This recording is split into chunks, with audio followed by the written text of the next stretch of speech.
Hello everyone, welcome back to another video. In this video, we are going to cover up JEE Advanced PYQs from the chapter Work, Energy and Power. इस chapter से PYQs को हम cover up करेंगे और देखते हैं questions कैसे कैसे आते हैं, क्या क्या फॉर्मूलाज होते हैं, क्या क्या कॉन्सेप्ट्स यूज हो रहे हैं JEE एडवांस में. ऑलराइट, तो स्टार्ट करते हैं from the very first question. So here it is JEE advance 2020 का क्वेश्चन. सबसे पहले एक डायग्राम आएगा बढ़िया सा. अब वो डायग्राम आगे क्या क्या बातें कर रहे हैं देखते हैं. तो ध्यान से देखिए. A student skate up a ramp that makes an angle 30 degree with horizontal. एक स्टूडेंट है, वो एक रैंप पर स्केट बोर्ड चला रहा है और उस रैंप का जो एंगल है आपके पास दैट इज 30 डिग्री. बिल्कुल इतना गिवन है हमें और ये उसका 3D व्यू गिवन है थोड़ा सा. She starts at the bottom of the ramp with speed v naught. और बॉटम पर जो उसकी स्पीड है that is v not.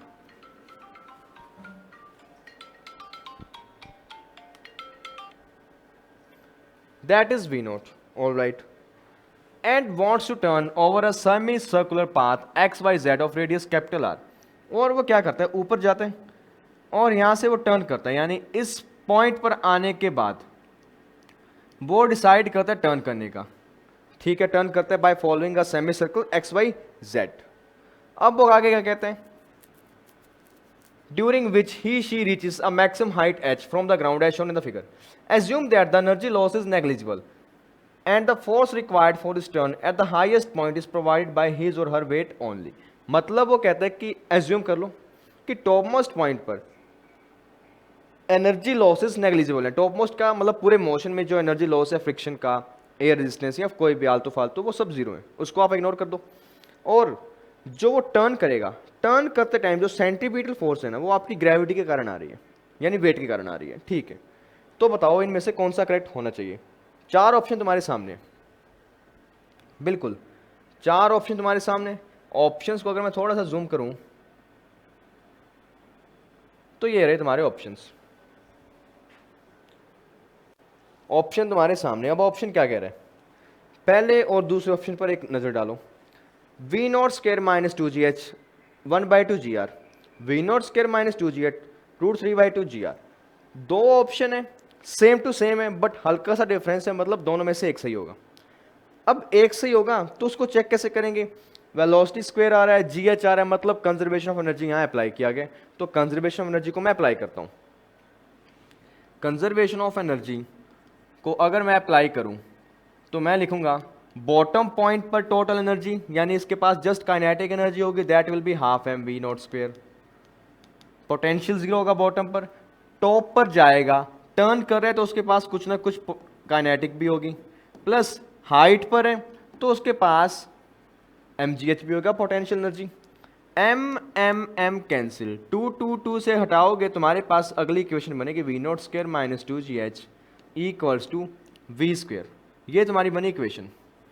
But इस इक्वेशन में मुझे v को एलिमिनेट करना है, क्योंकि मेरे आंसर में g और r आ रहे हैं, तो v को एलिमिनेट करना है. तो v एलिमिनेट मैं करूंगा यहां से. अब मुझे एक चीज साफ दिखाई दे रही है कि जब पार्टिकल टर्न करे यहां पर टॉप मोस्ट पॉइंट पर, तो उसका सेंट्रीपिटल फोर्स जो होगा वो टुवार्ड्स सेंटर होना चाहिए, मतलब नीचे की तरफ. और नीचे की तरफ यहां कौन सा फोर्स है, mg sin 30. Then I can say mg sin 30 will be equal to mv square by r. m cancel, g/2 equals to v square by r. V की वैल्यू तुम्हारे पास आई √gr डिवाइड बाई 2 या rg/2. अब इसको यहाँ put किया, तुम्हारा ऑप्शन बना v naught square minus 2gh equals to rg/2. Option number A. तो बी गलत हो गया, ए और बी में से एक चूज हो गया, हमारा काम खत्म. अब बात करते हैं सी और डी पर. सी डी क्या क्या कहते हैं देखिए. सी कहते हैं the centripetal force required at point x and z is 0. ये कहता है कि x ये पॉइंट, z ये पॉइंट, यहां जो सेंट्रीपिटल फोर्स चाहिए वो 0 है. और दूसरा क्या कहते हैं, the centripetal force required is maximum at point x and z.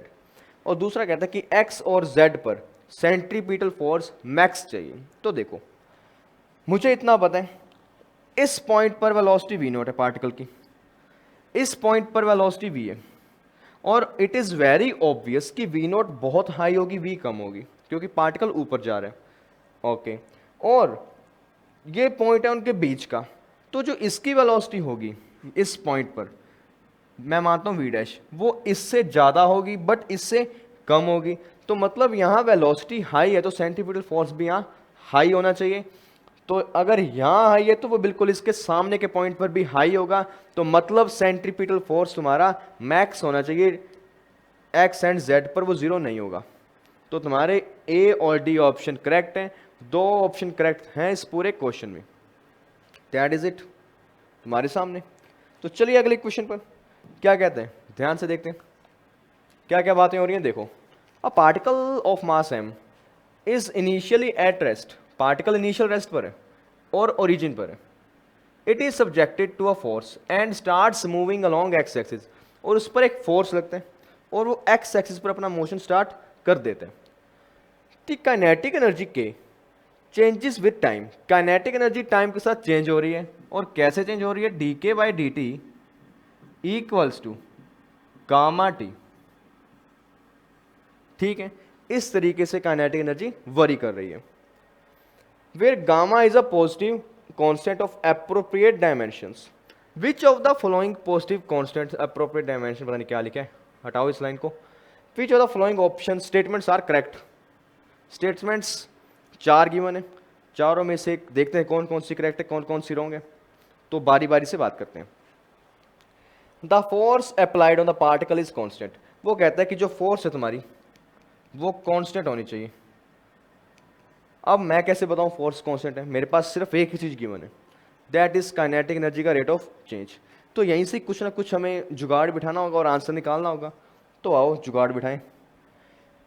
तुम्हें गिवन है d k by d t equals to gamma t, ये काइनेटिक एनर्जी है टाइम। इस इक्वेशन को अगर मैं ऐसे लिख दूं, d k equal to gamma t d t, इसका इंटीग्रेशन कर दूं, लिमिट्स को एक बार मैं नहीं पुट करूंगा, मैं जस्ट आंसर फाइंड करता हूं कि डिपेंडेंसी कैसी है। डी के यानी kinetic energy equals to gamma t का बनेगा gamma t square by two. Okay, k को लिख सकते हो half m v square equals to gamma t square by two, two two cancel, और यहाँ से वी स्क्वेयर यानी वी तुम्हारा बना गामा बाय एम रूट में टी, बिल्कुल। तो मतलब वेलोसिटी इक्वल टू इतना आया, वेलोसिटी आ गया। एक्सेलरेशन में फाइंड कर सकता हूँ, तो एक्सेलरेशन क्या होगा, फोर्स पर के बारे में बताएगा। अब यहाँ से एक्सेलरेशन का रास्ता होता है a d v by d t. अब इसका डिफरेंशिएशन करो with respect to d, it will be equals to gamma by m only, t तो हट गया, तो मतलब एक्सेलरेशन कांस्टेंट है, तो मतलब फोर्स भी तुम्हारा क्या होगा, कांस्टेंट। तो तुम ये बात ठोक कर कह सकते हो कि फोर्स हमारा है constant. So here it is, force is constant, it is not depending upon time, force constant. अब the speed is of particle is proportional to time, वो कहता है कि जो स्पीड है पार्टिकल की वो टाइम के प्रोपोर्शनल है। तो इसमें अभी मैंने वेलोसिटी का रिलेशन भी निकाला था, ये रहा तुम्हारे सामने। वेलोसिटी स्पीड एक ही बात होगी, यहाँ मोड की बात करूँ तो velocity is directly proportional to time, और ये बात सत्य है इस क्वेश्चन के अकॉर्डिंग। तो वेलोसिटी टाइम पर डिपेंड कर रही है, मतलब ये पार्ट भी तुम्हारा सही है। The speed of particle is proportional to time, बिल्कुल सही। Next, the distance of particle from origin increases linearly with time, यानी आपका डिस्टेंस भी टाइम के डायरेक्टली प्रोपोर्शनल होना चाहिए। आई डोंट थिंक सो कि पॉसिबल है, क्यों, क्योंकि अगर वेलोसिटी टाइम के डायरेक्टली प्रोपोर्शनल है तो डिस्प्लेसमेंट यानी डिस्टेंस का सीन तो अलग होगा। मुझे पता है v is equals to under root gamma m t, v को मैं लिखूँ d x by d t, ये बना गामा बाई एम टी। अब इंटीग्रेट करोगे तो सामने आएगा x, इधर आएगा गामा बाई एम और टी स्क्वेयर बाई टू, तो x is proportional to t square, जो कि बात है गलत, और मेरा ये आंसर नहीं है। x तुम्हारा वो कहता है कि t के साथ डिपेंड करना चाहिए डायरेक्टली, तो ये ऑप्शन गलत हो गया। अब बात करते हैं c पर। सॉरी डी पर, the force is conservative. Force constant तो है, क्या वो फोर्स कंजर्वेटिव है या नहीं, तो देखते हैं। वो कहता है कि कंजर्वेटिव फोर्स अगर हो तो work done in a closed path should be equal to zero. बिल्कुल, तो अगर वर्क डन आपका जीरो आ जाए तो मतलब कंजर्वेटिव है।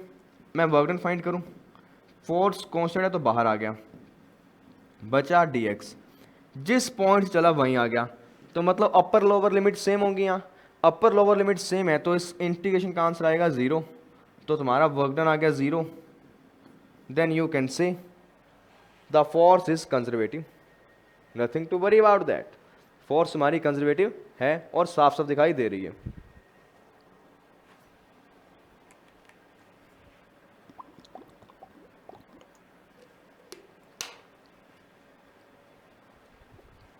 तो तुम्हारे जो ऑप्शन करेक्ट हो गए that is A B and D, A B and D, they all are your correct options. अगले क्वेश्चन पर चलें, क्या कह रहे हैं ध्यान से देखो। A particle is moving along a path A B B C C D D E F F A, मतलब एक पार्टिकल ए से बी जा रहा है, बी से सी से डी, डी से ई से एफ से ए। एक पाथ गिवन है, ठीक है, पाथ के डायमेंशंस भी आपको गिवन है। In presence of a force, इतना, इस पर एक फोर्स भी लग रहा है पार्टिकल पर, F equal to alpha Y I cap plus 2 alpha X J cap, और न्यूटन में आपका फोर्स है, ठीक है। X and Y are in metres, अगर अल्फा की वैल्यू -1 हो, अल्फा की वैल्यू -1 न्यूटन पर मीटर गिवन है आपको, then work done by the on the particle by the force F will be. तो वर्क डन फाइंड करो पूरे के पूरे पाथ में कितना होगा। तो देखो, वर्क डन फ्रॉम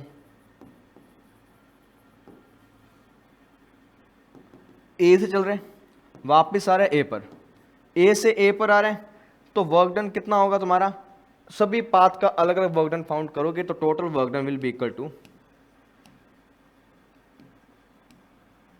आप लिख सकते हो डब्ल्यू ए से बी प्लस डब्ल्यू बी से सी प्लस डब्ल्यू सी से डी प्लस डब्ल्यू डी से ई प्लस डब्ल्यू ई से एफ प्लस डब्ल्यू एफ से ए।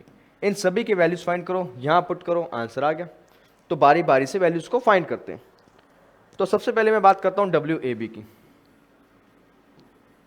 W A B F dot D X करोगे, सॉरी डी आर करोगे, तो ध्यान से देखो, फॉर्मूला तुम्हारे पास है वर्क डन का, यहाँ स्टैंडर्ड फॉर्मूला लिखता हूँ, एफ डॉट डी आर, और डी आर का तुम्हें पता है that is equal to D X I cap plus D Y J cap. तो मैं इसको थोड़ा सा शॉर्ट में सॉल्व करूंगा। तो देखो, यहाँ से यहाँ तक पार्टिकल जा रहा है, पार्टिकल की अगर पोजीशन की बात करूं, वाई कांस्टेंट है बट एक्स चेंज हो रहा है। यहाँ एक्स कहाँ से, 0 से जा रहा है 1 तक, ओके, मोशन एक्स एक्सिस के लॉन्ग है तो एक्स चेंज होगा, कितना होगा वो लिख दो। उसके बाद में वैल्यूज को पुट करो, alpha Y I cap plus 2 alpha X J cap dot D X I cap plus D Y J cap. अब जे कैप में तो मोशन हो ही नहीं रहा, तो मैं उसको कर देता हूं इग्नोर, और मैं फोकस करूंगा सिर्फ इतने से पार्ट पर, आई कैप को। तो मैं लिख सकता हूं W A B will be equal to alpha Y D X, और लिमिट कहाँ से कहाँ तक की, 0 से 1। अल्फा बाहर आ गया, कांस्टेंट है। अगर y की वैल्यू करूं इस पूरे पाथ पर, दैट इज फिक्स और वो है 1, तो y तुम्हारा 1 बाहर आ गया, बचा dx, dx की लिमिट 0 से 1, तो तुम्हारा आंसर है अल्फा, और work done in A B is alpha. इसको सॉल्व करोगे, ऐसे ही मैं वर्क डन फाइंड कर सकता हूं बी टू सी का। Work done in B C will be equal to, B C में मोशन अलोंग वाई एक्सिस आ रहा है, तो यहाँ जो पार्ट आएगा आपका वो आएगा 2 अल्फा एक्स और डी वाई। अब कहाँ से कहाँ जा रहा है, बी से जा रहा है सी पर, बी पर वाई की वैल्यू 1, सी पर 0.5, तो पुट कर दो कि पहले 1 पर था बाद में 0.5 पर आ गया। इसको सोल्व किया, 2 अल्फा कांस्टेंट बाहर, और x की वैल्यू b से c तक के पूरे पाथ में 1 है, तो ये भी बाहर आ गया। बचा dy के पार्ट को सोल्व करोगे तुम्हारा आंसर आएगा 0.5 माइनस 1, तो तुम्हारा आंसर आया 0.5 यानी 1/2, 2 से 2 कटा माइनस अल्फा इस इतने से पार्ट का आंसर। ऐसे करते करते तुम हर पाथ के लिए आंसर बता सकते हो। अगर मैं बात करूं डीसी के लिए, सॉरी सी से डी के लिए, work done in C to D, motion तुम्हारे पास है एक्स एक्सिस के लॉन्ग, तो आई कैप वाला पार्ट पुट करो, अल्फा वाई डी एक्स, कहाँ से कहाँ जा रहा है, 1 से 0.5, ओके। अल्फा बाहर, y की वैल्यू इस पूरे पाथ पर 0.5 है, वो भी बाहर आ गया। dx को सोल्व करोगे, that will be equal to 0.5 minus 1, यहाँ आंसर आएगा -0.5 -0.5 मतलब माइनस अल्फा बाय 4 तुम्हारा आंसर आएगा इस पार्ट के लिए। सी टू डी, ऐसे ही तुम डी ई बताओ, ई एफ बताओ, ओ ए बताओ, सबका आंसर आएगा, उसको बाद में ऐड कर देंगे। अगर मैं डी ई के लिए बात करूं,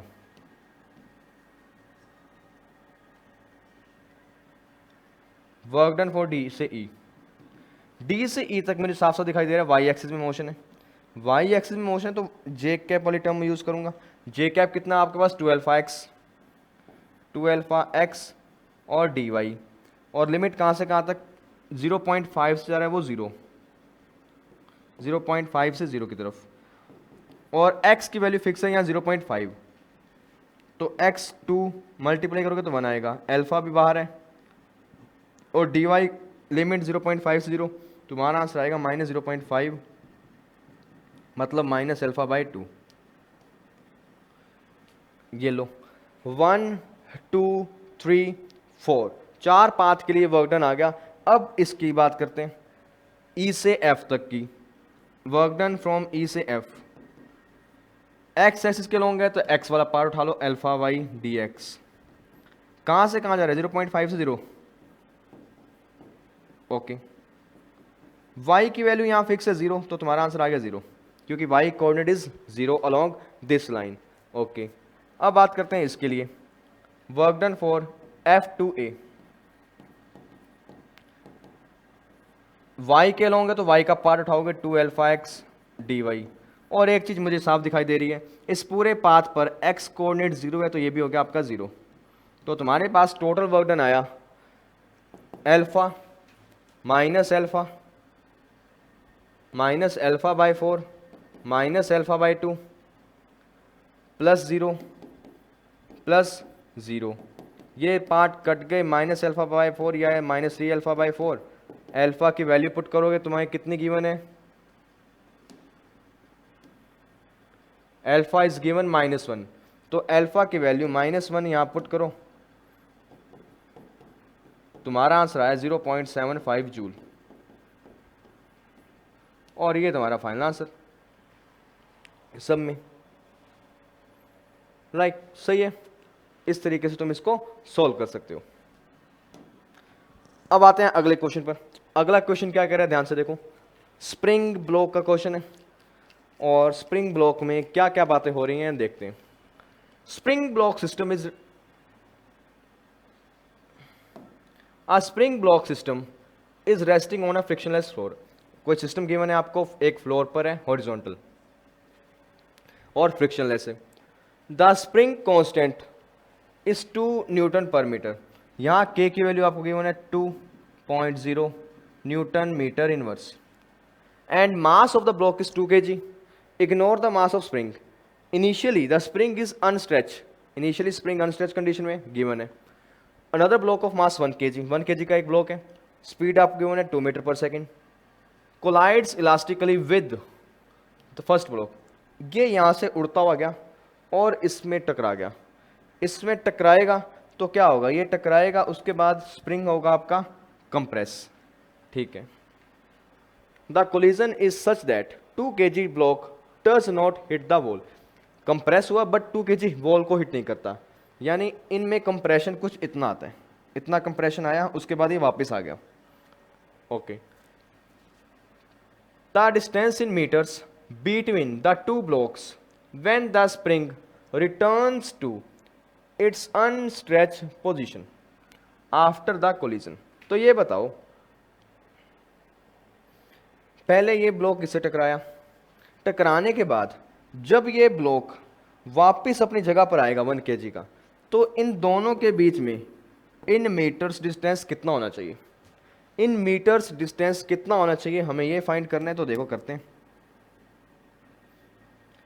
सीन कुछ ऐसा है कि पहले ये 1 kg से टकराएगा, कंप्रेस करेगा, फिर उसके बाद ये स्प्रिंग अपनी औकात दिखाएगा और वापस इस तरफ पुश करेगा दोनों मासेस को। उस पुश के कारण 1 kg आगे की तरफ आएगा और हमें बताना है कि कितना दूर होंगे एक दूसरे से एट द एंड। तो देखो एट द एंड की बात हो रही है, तो सबसे पहले मुझे क्या चाहिए? मुझे चाहिए स्प्रिंग में कंप्रेशन भी चाहिए, मुझे साथ ही साथ मुझे वेलोसिटीज भी चाहिए कि किस वेलोसिटी से दोनों ब्लॉक साथ में मूव करेंगे। तो मतलब मैं कहता हूँ कि इनमें कोलिजन हो रहा है इलास्टिक, इलास्टिक कोलिजन, तो मोमेंटम कंजर्व रहेगा तुम्हारा। अगर मैं मोमेंटम कंजर्वेशन लगाऊं, इनिशियल मोमेंटम तुम लिख सकते हो 1 × 2, फाइनल मोमेंटम लिख सकते हो, ये इसके साथ जुड़ेगा 3,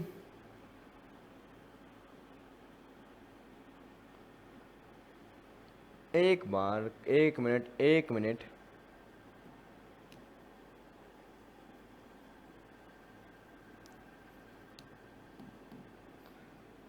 ये इसके साथ ऐड अप होगा, दोनों स्प्रिंग को कंप्रेस करेंगे, उसके बाद ये दोनों अलग अलग होंगे। तो मैं एज्यूम करता हूँ कि अगर ये इसके साथ जुड़ के स्प्रिंग को कंप्रेस करता है तो उस दौरान इन दोनों का मास कंबाइनली 3 kg होगा और इनकी वेलोसिटी होगी v।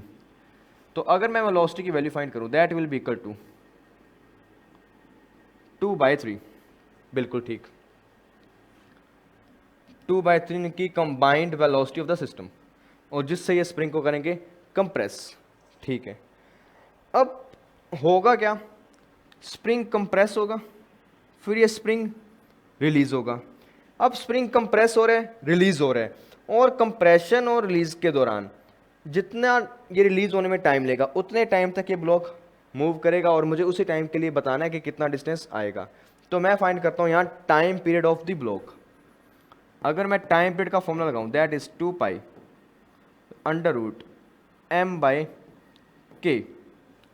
m आपको गिवन है 2, k आपको गिवन है 2, तो तुम्हारा टाइम पीरियड आया 2π √2/2, 2 से 2 cancel, 2π seconds.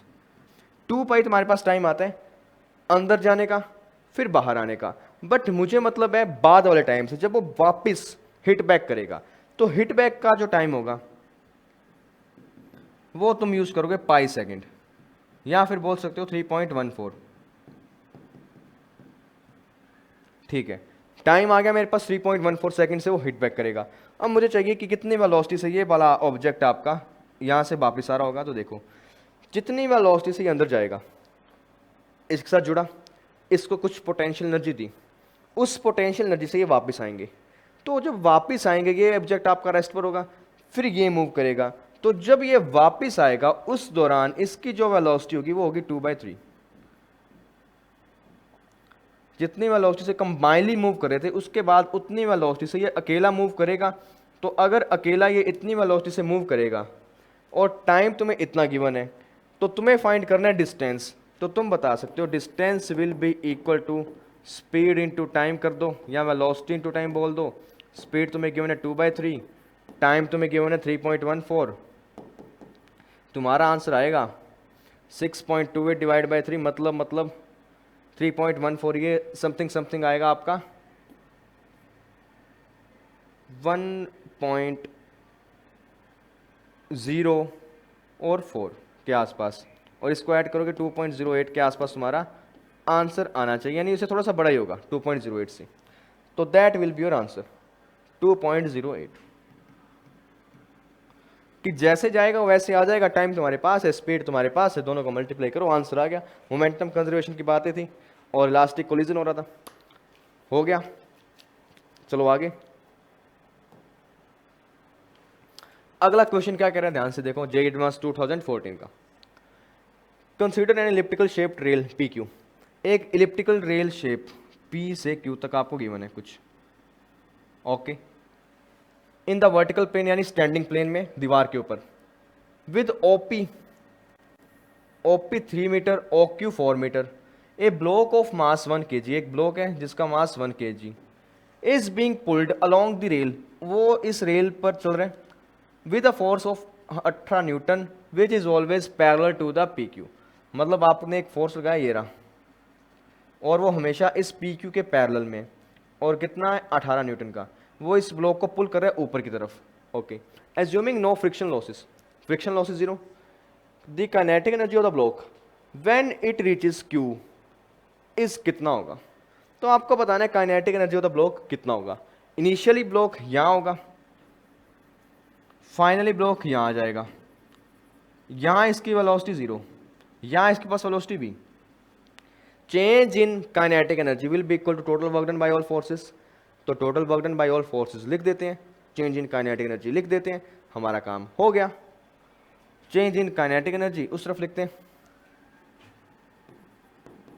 Change in kinetic energy equal to work done by all forces, तो चेंज इन काइनेटिक एनर्जी लिख सकता हूँ final minus initial equals to work done, work done कौन कौन कर रहे हैं, एक तो ये करेगा और एक ग्रेविटी करेगी, ये फोर्स 18 न्यूटन की बिल्कुल, और 18 न्यूटन की डिस्टेंस में की मतलब इस फोर्स की डायरेक्शन में कितना लेंथ कवर अप हो रहा है इतना, और ये लेंथ आएगा आपका 4 स्क्वायर प्लस 3 स्क्वायर का अंडर रूट करोगे तो 5 मीटर, तो तुम बोल सकते हो कि work done by this force will be equal to 18 into 5, ठीक है, और वर्क डन बाय ग्रेविटी ऊपर जाएगा तो वर्क डन माइनस होगा बाय ग्रेविटी का, माइनस बॉडी का मास 1 इंटू जी, यहाँ से यहाँ तक की हाइट 4, तो तुम बोल सकते हो इसको, आपका m तो 1 है यहाँ, V square by 2 will be equal to 90 minus 40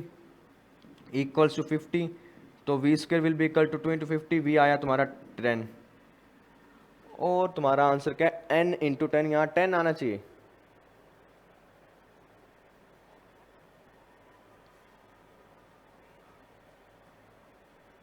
हमें क्या फाइंड करना था, अच्छा काइनेटिक एनर्जी फाइंड करनी है ना, तो हम यहाँ वेलोसिटी की बातें क्यों कर रहे हैं,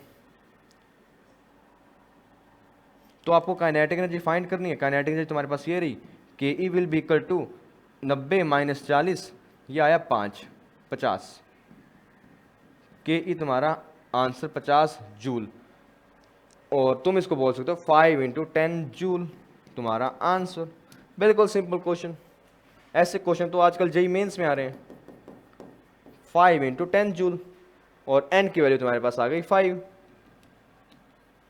और जी उसने कहा था 10 ले लो, मैंने ले लिया, तो दैट इज योर आंसर। अगले क्वेश्चन पर बात करते हैं, क्या कहता है देखिए, a bob of mass m suspended by string of length L1, एक स्ट्रिंग लेंथ L1, उसके बॉटम पर आपने एक बॉब को सस्पेंड कर दिया, ठीक है, it is given a minimum velocity required to complete a full circle in vertical plane, आपने इसको एक मिनिमम वेलोसिटी दिया v इक्वल टू √5 GL, ताकि वो एक पूरा कंप्लीट सर्कल कर दे, ठीक है, इतनी वेलोसिटी दे दी, कोई दिक्कत नहीं है, at the highest point it collides elastically with another bob, मतलब जब वो टॉप मोस्ट पॉइंट पर आया, ये वाला बॉब यहां आ रहा है, ओके, तो ये इलास्टिकली किसी और बॉब के साथ हिट करते हैं, और जो इनिशियली रेस्ट पर होता है बट और वो बॉब लटकाया गया है, another bob of mass m suspended by length L2, मतलब यहाँ से आपने एक और स्ट्रिंग को सस्पेंड किया जिसके साथ एक बॉब लगा हुआ था, उस बॉब के साथ इलास्टिकली टकराया, और इसकी लेंथ आप गिवन है L2, ठीक है, which is initially at rest. Both the strings are massless and inextensible. If the second bob after collision acquires the minimum speed required to complete a full circle in the vertical plane, the ratio L1 by L2 कितना होगा, मतलब कि ये Bob ऊपर गया, इसने दूसरे Bob को हिट किया, अब दूसरा बॉब एक पूरा सर्कल कवर कर रहे हैं, तो बताओ L1/L2 का रेशियो क्या होना चाहिए। मतलब अगर ये बॉब पूरा सर्कल कवर करता है तो इसके पास जो वेलोसिटी होनी चाहिए that will be equal to √5G/L2। बिल्कुल सही बात है। और हमारे वाले बॉब के पास इस पॉइंट पर जो वेलोसिटी थी वो होगी √GL/L1, क्योंकि हाईएस्ट पॉइंट पर होते हैं √GL1 अगर आप √5GL1 देते हो बॉटम से। ठीक है, अब मुझे क्या फाइंड करना है यहाँ से L1 और L2 का रेशियो। उसके लिए मुझे इन दोनों वेलोसिटीज के बारे में कुछ पता होना चाहिए। अब मैं एक बात और देखता हूँ, at highest point it collide elastically with another bob of mass m। मतलब दोनों बॉब्स का मास m है। अगर दोनों बॉब का मास m है, इलास्टिकली हिट कर रहे हैं, तो मोमेंटम रहेगा इनका कंजर्व। बिल्कुल, अगर मैं यहाँ कंजर्वेशन ऑफ मोमेंटम लगाऊं इस अपर पॉइंट पर, कंजर्वेशन ऑफ मोमेंटम, तो मैं बोल सकता हूँ हमारा ये वाला बॉब जिसका मास m, इनिशियली इसकी वेलोसिटी √GL1, और ये तो रेस्ट पर था तो उसके लिए 0। हमारा दूसरे वाला बॉब छोटे लेंथ वाला, उसका मास आपको गिवन है m, उसके पास वेलोसिटी आई √GL2। ठीक, ये आ गया। और उसने कुछ और भी कहा है यहाँ आपको, सॉरी √5GL, यहाँ √5 आना था। Okay, both the strings are massless if the second bob after collision acquires the minimum speed required to complete full circle। और मैं एज्यूम करता हूँ कि हमारे पास ये वाला आ गया रेस्ट पर। अगर हमारा खुद दूसरा बॉब रेस्ट पर आ गया तो L1 और L2 में रिलेशन यहाँ से बता सकता हूँ, m कैंसिल, रूट से रूट गया, g से g गया, L1 will be equal to 5 times of L2, और L1/L2 की वैल्यू आएगी तुम्हारे पास 5। L1/L2 की वैल्यू 5। मोमेंटम का कंप्लीट ट्रांसफर होगा, वो सामने वाले को दे देगा, सौंप देगा। इलास्टिक कोलिजन है, मास सेम है तो वेलोसिटीज एक्सचेंज हो गई, उसने 0 कर दिया, वो v हो गया, और तुम्हारा आंसर आ गया L1/L2 5। बिल्कुल इजी क्वेश्चन, कुछ ज़्यादा नहीं था। हालांकि क्वेश्चन में दो सर्कुलर मोशन दे दिए, सर्कुलर मोशन से बच्चे तो वैसे ही घबरा रहे हैं, और उसने दो की बात कर दी, और दो में भी कोलिजन को इंट्रोड्यूस करवा दिया। बट अगर क्वेश्चन को करो तो इसमें कुछ नहीं था।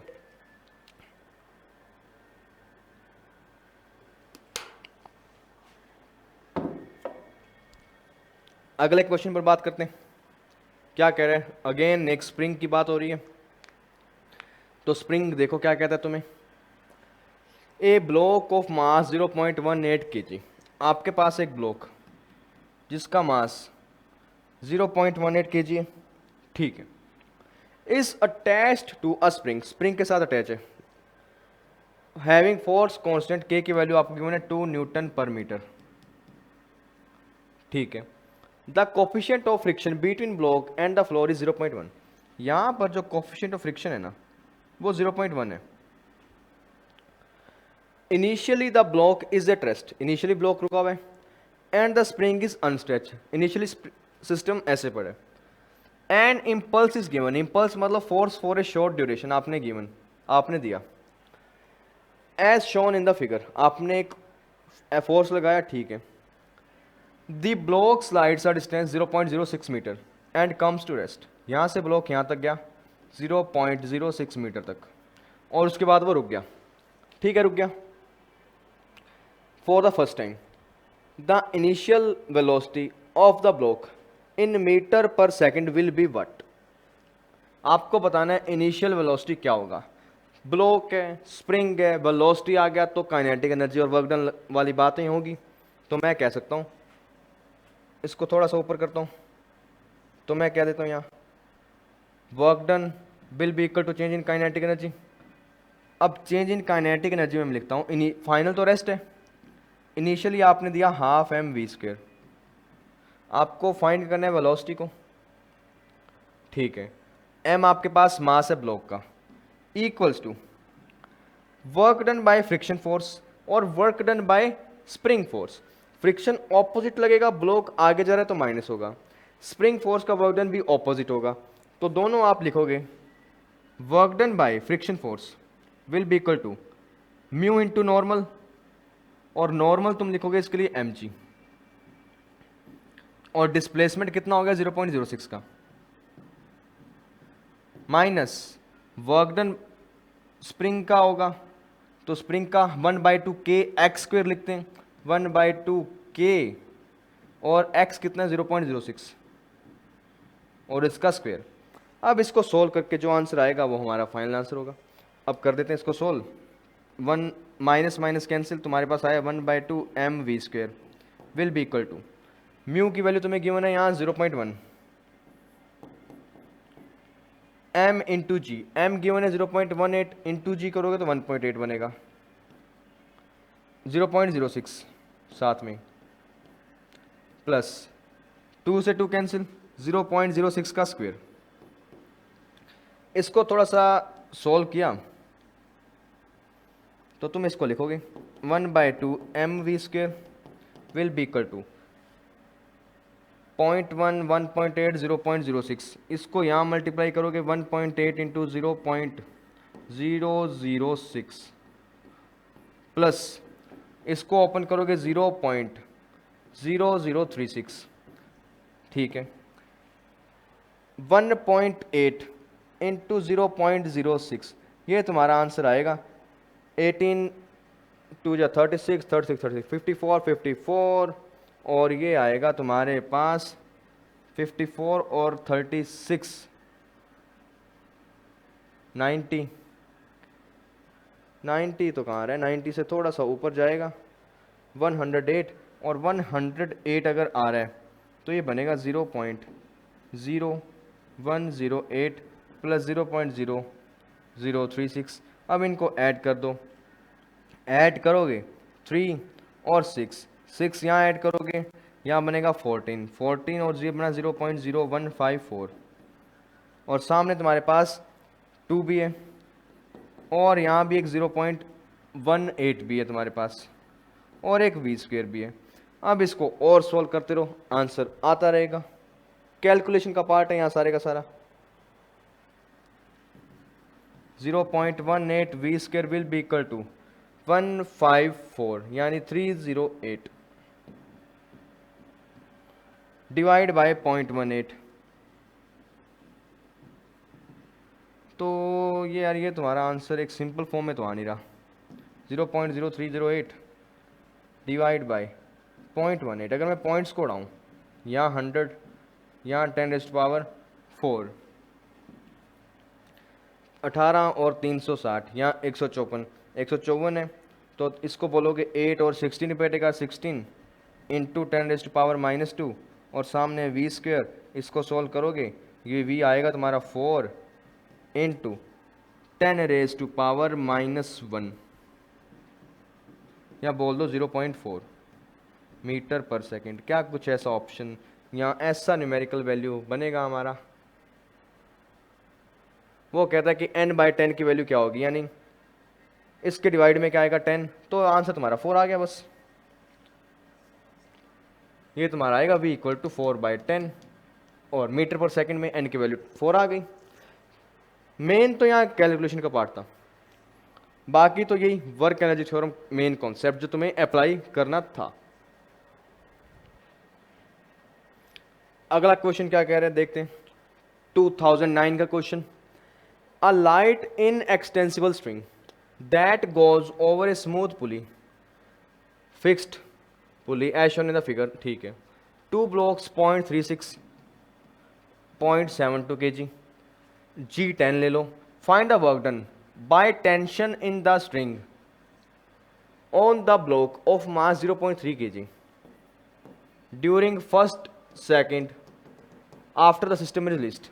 तो सिस्टम कुछ ऐसे, मासेस आपको गिवन है, अनइक्वल है, तो ऑब्वियस बात है ये ए एक्सेलरेशन से नीचे जाएगा, ये ए से ऊपर आएगा। अब मुझे ये बताओ कि यहाँ टेंशन टी लग रहा होगा, तो ये टेंशन इस वाले मास पर कितना वर्क डन करेगा इसको यहाँ से यहाँ तक लेके जाने में, तो बता सकते हैं। उसके लिए तुम्हें क्या चाहिए, सबसे पहले यहाँ से यहाँ तक का डिस्प्लेसमेंट कितना होगा इन 1 सेकेंड, बट उससे पहले तुम्हें चाहिए एक्सेलरेशन। एक्सेलरेशन फाइंड करते हैं, तो इक्वेशंस लिखो, इसके लिखोगे टी नीचे mg, और तुम्हारा बनेगा यहाँ इसके लिए equation 0.72 into G minus T will be equal to 0.72 multiply A, equation number 1। इसके लिए इक्वेशन लिखोगे तो ये बनेगी T minus 0.36g will be equal to 0.36 A. अब इन दोनों इक्वेशन से तुम टी की वैल्यू भी बता सकते हो, ए की वैल्यू भी बता सकते हो। पहले मैं ए की वैल्यू फाइंड करता हूँ। 0.72g, टी की वैल्यू यहाँ से यहाँ पुट कर दो। टी की वैल्यू तुम्हारे पास आएगी -0.36a minus 0.36g equals to 0.72a। ये 36 काट देते हैं तो ये बनेगा 2g minus A minus G equals to 2a। 2g वाले टर्म से एक तरफ आई, 2g minus G will be equal to g। ये उस तरफ गया 3a, तो a की वैल्यू आई g/3। एक्सेलरेशन तुम्हारे पास आ गया g/3। और टेंशन भी फाइंड कर लेते हैं इसी तरीके से। अगर मैं टेंशन फाइंड करूं 0.72 into G minus T 0.72 into g/3, तो t की वैल्यू आई 0.72g प्लस 0.72g/3। 0.72g/3 यानी 72/3, 72/3 तुम्हारा होता है लगभग 16, 17, 18, 20, 20, 22, 6, ये तुम्हारा आएगा 20 और 24। इसको ऐड करोगे that will be equal to 0.96 G. तुम्हारा टेंशन है 9.6 न्यूटन का। टेंशन 9.6 आ गया। अब मुझे चाहिए displacement in 1 second.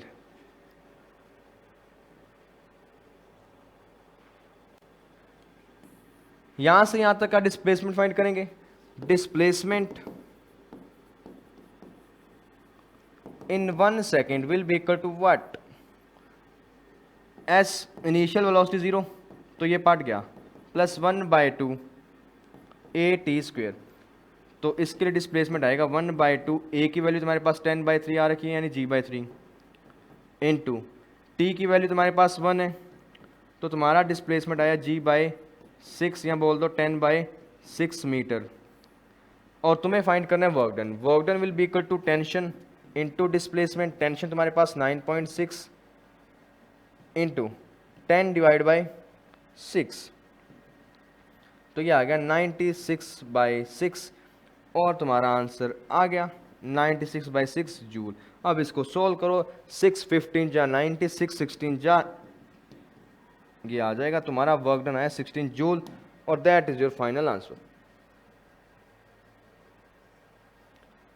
Question simple था बट कई सारी चीज़ें वो मांगते हैं। पहले वो एक्सेलरेशन निकलवाएगा, फिर टेंशन निकलवा रहा है, फिर डिस्प्लेसमेंट निकलवा रहा है, फिर बाद में work done.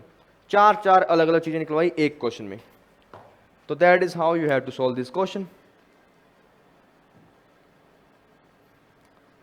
So that is it for today. हमारे जे एडवांस के क्वेश्चन काफ़ी सारे हमने इस वीडियो में कर लिए, अराउंड 10 क्वेश्चन हमने कर दिए। सो आई होप आपको क्वेश्चन के सोल्यूशन समझ आए होंगे काफ़ी हद तक। So alright, thank you for watching the video. Keep studying, keep working hard.